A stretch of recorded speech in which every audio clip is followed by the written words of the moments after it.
You're now watching Showbiz Now, your daily showbiz update. Nagkasanga-sanga na nga ang nasabing issue between Catherine Bernardo and Liza Soberano. Ito'y matapos na i-unfollow nitong si Catherine Bernardo si Liza. Pero say nga ng mga netizen, matagal na raw na in-unfollow nitong si Catherine itong si Liza. Actually, mas nauna daw mag-unfollow si Liza Soberano kay Catherine Bernardo. Pero ngayon nga lang daw nakita na in-unfollow nitong si Catherine itong si Liza. Check natin ang Instagram nitong si Liza Soberano at tinignan natin kung in-unfollow or nakafollow nga ba siya kay Catherine. Yan po ang pruweba. Still ay nakafollow po si Liza Soberano kay Catherine Bernardo. Kaya naman ano ang rason para i-unfollow ni Catherine itong si Liza? Anyway, hindi daw ito dahil kay Daniel, kundi dahil kay Alden. Well, paanong nangyaring dahil kay Alden? Ngayon nga ay nagtatalo-talo sa social media ang mga fans at taga-suporta nila Liza Soberano at Catherine Bernardo.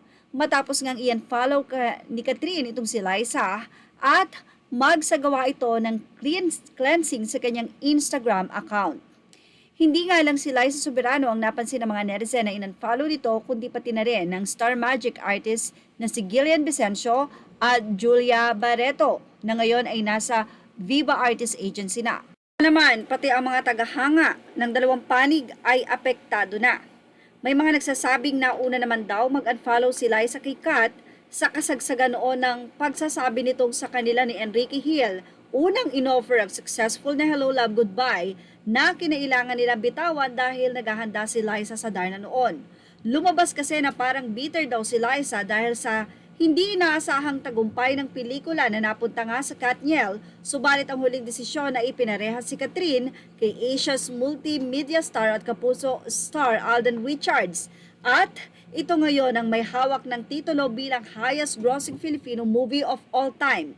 Matapos kumita ng mahigit 800 million sa takilya noong 2018.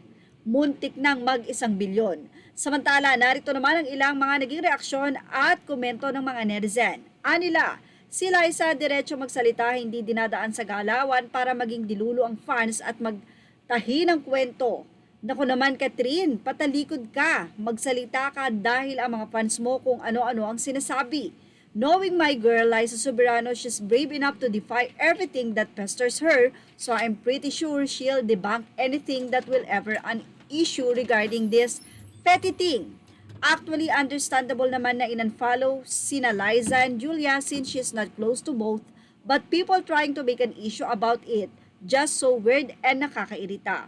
Nung in-unfollow ni Liza Ingrata Soberano si Catherine Bernardo dahil nagre-branding siya, GAGA, may narinig ba kayo sa amin? Wala, nga. Pero nung si Catherine Bernardo na ang nag-unfollow kay Liza, at iyan na nga, you are the biggest picture as always at Bernardo Cat.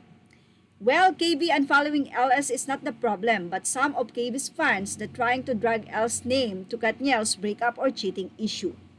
Yan nga ang naging komento ng mga netizen. Well, hindi na po natin ilalagay dito, pero yan po ay matatagpuan nyo sa naging update ng balita.net.ph at makikita rin sa Facebook page nila, kung saan ay pinagtalunan nga ng mga netizen na nadrag pang pangalan ni Liza.